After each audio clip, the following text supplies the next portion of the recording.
ordinary session of IEBC, the 24th.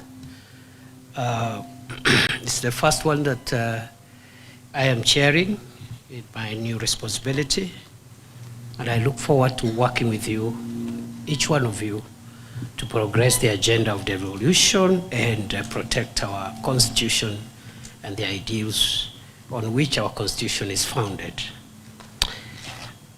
I look forward to a collegial, consultative, and cooperative engagement, not just for this meeting, but for our other engagements, because Article 6 of our Constitution and all the enabling laws of devolution do not anticipate adversarial engagements.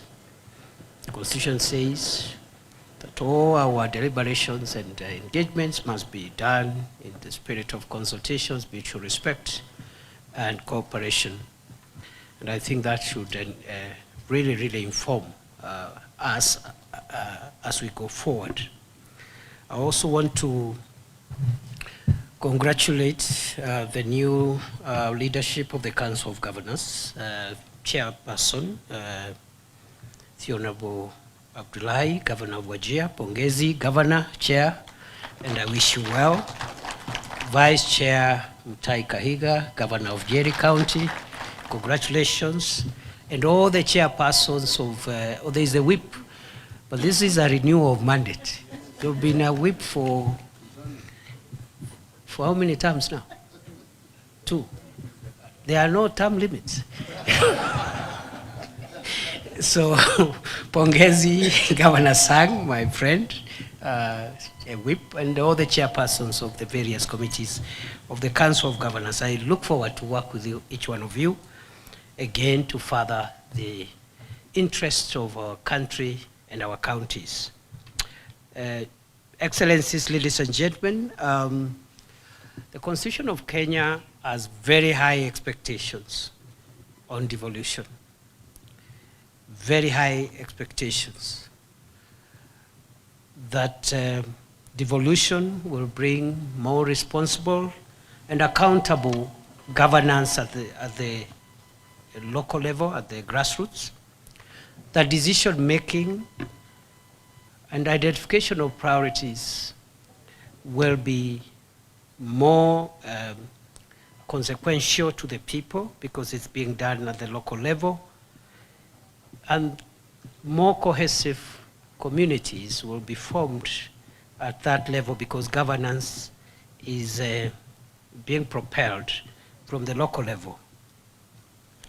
The Constitution also creates very high expectations on the issue of allocation of resources equitably to ensure our country develops equitably.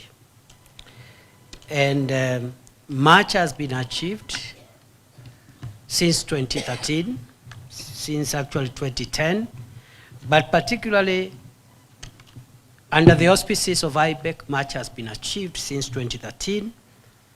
And I'm also happy to note that some progress have been made towards implementation of the resolutions of the immediate ordinary session of IEBC. The country is operating under a challenging macroeconomic situation, and that has affected the economic performance for the country, for some time now. As you're aware, the closure of our economy for nearly 2 years, between 2020 and 2021, because of COVID-19, and other global events, including high interest rates in the global market, the war in Ukraine, and a few other things, really affected the economy of Kenya in a significant manner. Meaning, the post-COVID-19 period, starting 2021, 2022, saw a number of things happening that have hurt our economy and our ability, therefore, to generate resources to service the 2 levels of government, high interest rates, a weak shilling, and an unstable foreign exchange regime, high inflation, high prices of essential commodities, including foodstuffs and fuel. And this really affected many countries in the world, Kenya included. Over the last 2 years, the Kenya Kwanza administration has done all it could, and I am happy to report a lot of progress has been made in the last 2 years, such that today the prices of essential commodities, that is foodstuffs, basic foodstuffs and fuel, have stabilized, especially in the past 1 year. Inflation has come down from a high of 9.7% in 2022 to now 2.7%, which is the lowest in 17 years. The exchange rate of the dollar is now stable from a high of 165, 168 per dollar to a stable 127, 129 range for the past 1 year almost. Interest rates have come down. They are decreasing from a high of 15.65% 1 year ago. They had even reached 16% at some point.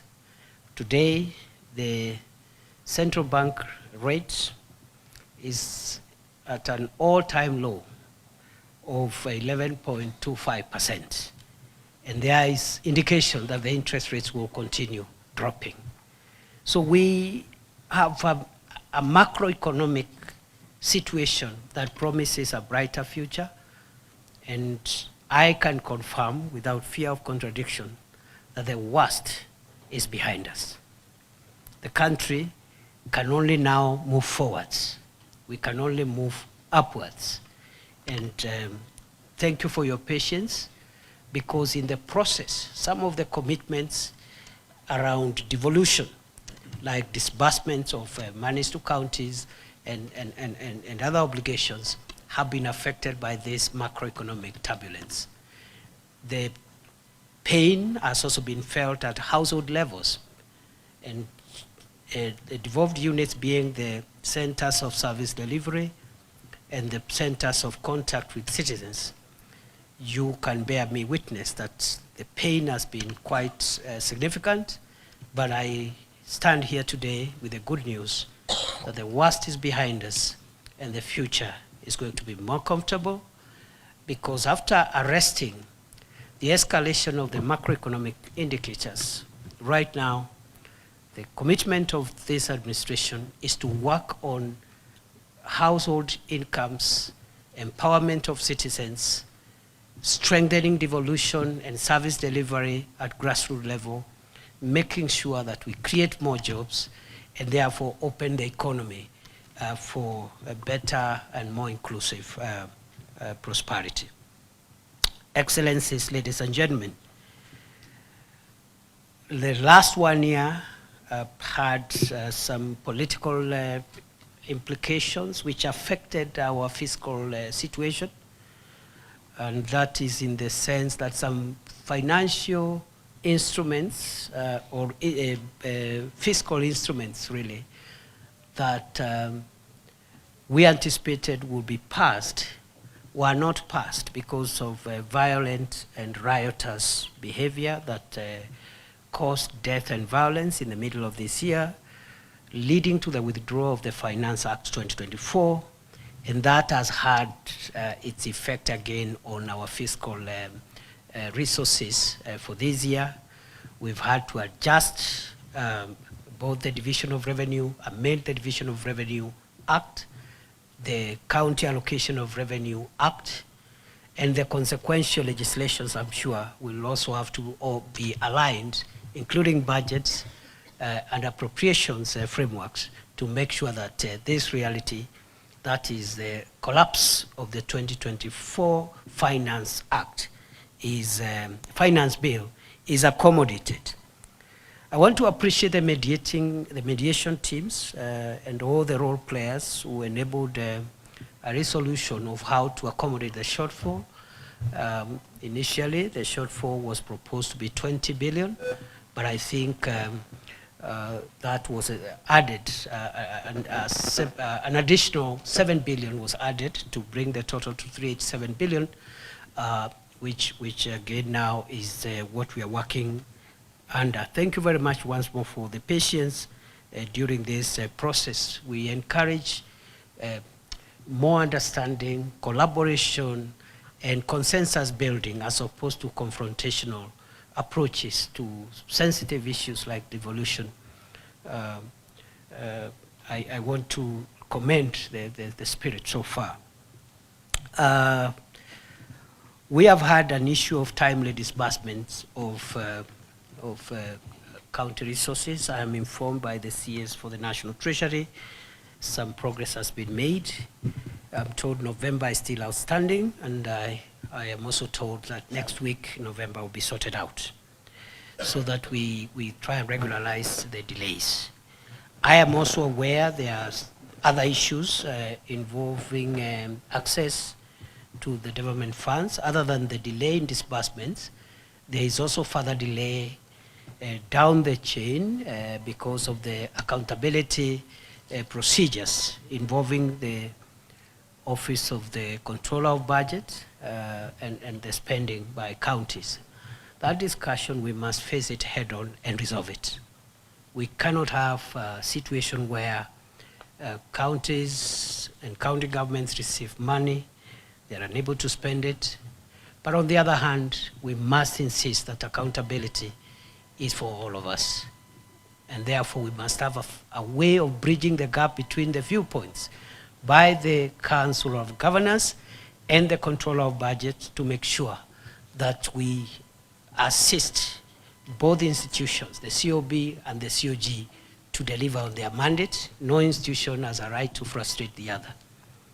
Both are pursuing legitimate interests, national interest, but at the same time, we must not use our mandates either to frustrate or to delay the delivery of services to the people of Kenya. Having said that, I think it's my very big pleasure to be here this morning. I hope we'll have very good deliberations. I hope we will crystallize some of the issues that needs to be escalated to the summit, the Intergovernmental Relations Summit, which will be held on Monday. And so my plea, as I finish my remarks, is we keep the presentations brief and focused and succinct. And please, let's just, we can achieve a lot in the next 1.5 hours so that we can also release each other for other engagements which are equally competing. And all of us are busy people, whatever we are doing. I wish you well. I look forward to working with you. And I am in familiar territory because 10 years of my public life I spent in the Devolution family. So I'm happy to be back home. The security people had stolen me for a while, for 2 years.